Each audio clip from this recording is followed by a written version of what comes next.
Pour la bande originale du jeu, on a essayé d'être... For the soundtrack of the game, we tried to be very close to what is done in film. We were constantly asking at each place in the game, why are we putting music here? What is it going to say? So we focused the music on bringing emotion, which is interactive, and supports the character's arc. I'm sorry, honey. I'm sorry. I'm sorry. You know I love you, don't you? You know I love you. We make games that are very narrative. We're really into interactive drama, so the soundtrack also had to go in that direction, supporting the three characters' very different stories. We really wanted three colors, three musical sound identities, and from there, having three composers made sense, since the story of Kara, Marcus, and Connor are all completely different.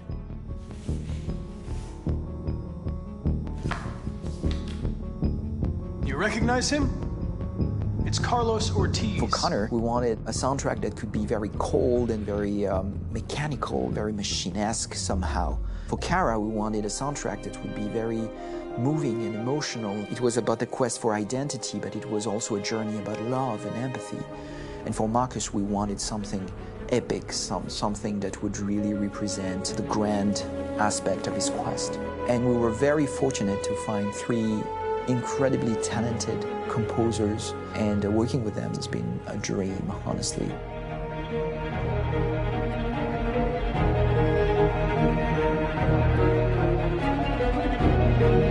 My name's Philip Shepherd, and I'm a composer and a cellist and a producer, and today we're at Abbey Road Studio One, which is my favourite studio in the world, and today we're recording the soundtrack for Kara from Become Human.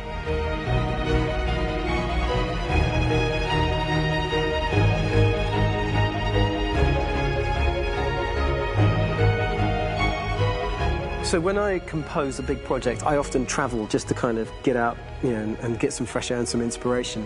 And I go hiking and traveling in Montana a lot. I had a log fire in the room that I was staying in, and the flames were kind of making absolutely direct music. And it became the basis for Kara's theme, and it sounds something like this.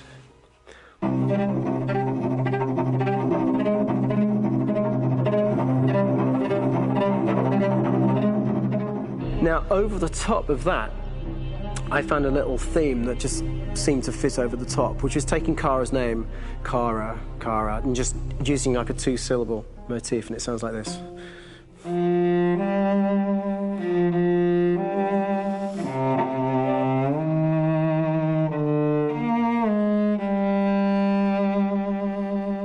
going to pull through this, Alice. As long as we're together, nothing can hurt us.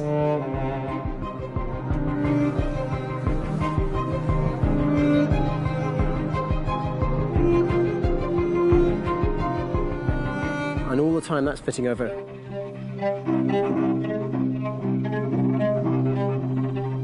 So it kind of works in lots of levels. And in fact, every single theme in the score has one of those elements built into it, and it becomes sort of the DNA of every single tune.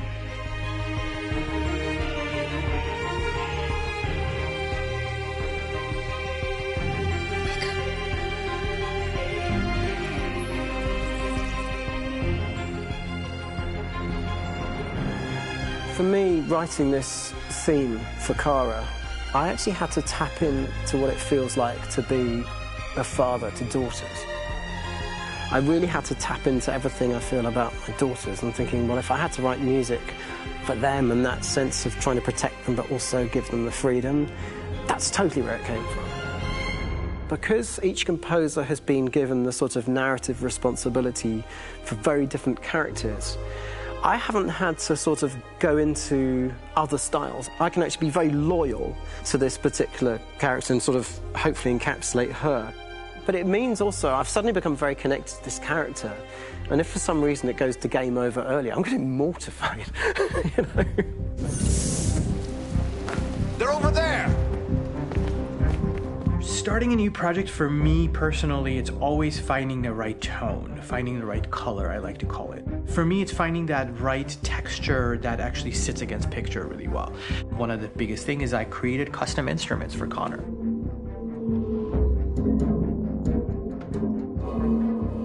I pulled out all my vintage synthesizers to be able to capture this robotic person, if you will. My approach to all of these custom instruments is that I hear the sound in my head. And either I could just come into the piano and just be like, all right, so I'm gonna just get on the computer and just create it. I rather be able to play these instruments physically. Oh, that's nice. You can do the down, down.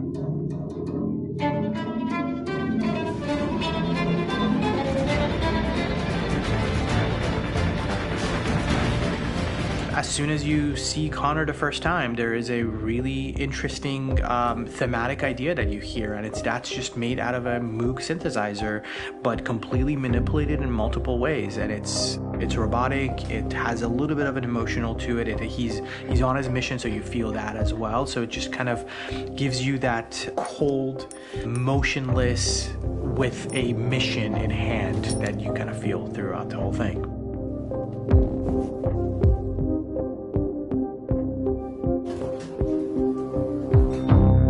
Because the music evolved, one of the things that I was very weary and I was very kind of focused on was the way that the music has to evolve. So my idea behind it was that Connor is a singular android that could at any point become a deviant or could actually stay as an android. So I created a more or less an Connor theme, and then I was able to just manipulate it in different aspects of it. Is everything okay, Lieutenant? Chris was on patrol last night. He was attacked by a bunch of deviants. I'm a human being writing for a robot, and throughout Connor's journey, he meets someone, he meets a partner. So how do you deal with a robot feeling? And I've met a partner that I'm gonna work with, or all of a sudden he sees a dead body. Does this robot have an imagination? Does this robot have a feeling? And if yes, how do you translate that into non-emotional music? So it basically at any point I was just like, I can't do this, and then I just do it. Property was damaged and fires continue to rage in several major districts across the city. Some people are asking, have androids become a threat to our security? When I first started really digging in on Marcus, the one thing that I really tried to capture was the transformation process. You know, Marcus is this android that evolves over the course of the game and really goes from kind of figuring out that he's more than just an android. You know, he's starting to develop kind of a human soul in a way. Try to imagine something that doesn't exist, something you've never seen. Now concentrate on how it makes you feel and let your hand drift across the canvas. The other side of Marcus that I really latched onto was that he almost became a savior for a lot of the other androids in the game. So when I started developing the theme for Marcus, I really made it like a church hymn.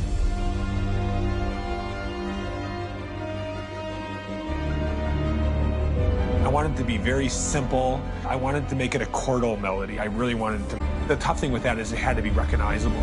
If I made it too complex from a harmonic standpoint, it would be hard, I think, for people to kind of pick it out and recognize it.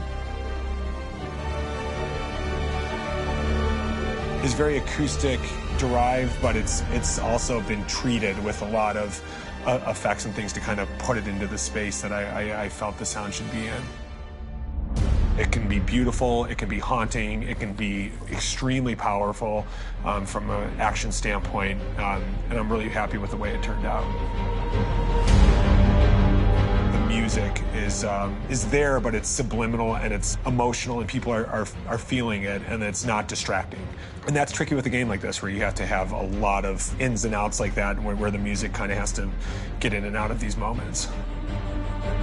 This is a war we're fighting with the humans. If we fail, they'll destroy us. I think the game's been put together so well where I just wanted to make sure that I wasn't ruining the emotion.